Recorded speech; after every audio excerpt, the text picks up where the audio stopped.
再去看世界来关心象，伫印度代表是吉祥的动物，也毋过伫印度嘛，现在团主伊就要训练象有苦毒象的情形。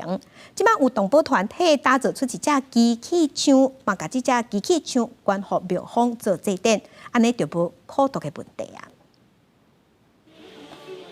大大耳孔下无停，目睭还阁一直转，这毋是真正的象，是印度一间新庙上新引进的机械模型，由玻璃纤维甲树龄做的。遮仿的像真的象出现，为动物甲人类创造双赢。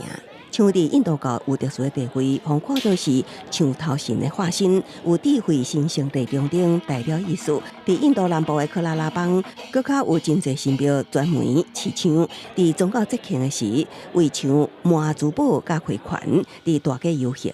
目前全印度有人饲的象大约有2700只，也毋过这也引起动保团体批评。因表示庙方饲象的条件普遍无好，用铁链限制活动范围，搁用拍卖方式训练，互因心理压力受大。ലൈവ് എലിഫൻസ് ജീവനുള്ള ആനയെ കേരളാവിലെ ടെമ്പിൾസിൽ കാര്യமாக അവ ടോർച്ചർ പണി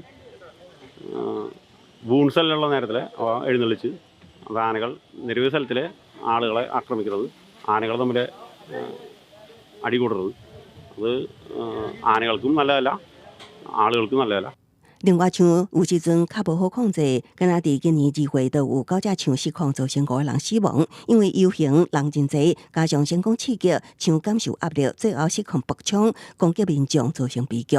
所以，动保团体建议使用模型取代。伫去年，相关一只机械象互庙方，希望因下当毋免搁饲野生动物。庙方甲信徒拢表示，改造机械模型了后，感觉搁较安全。 We are not bothered about the cost and all. We are actually bothered about the safety and security of our devotees. 公司新闻由派准编译。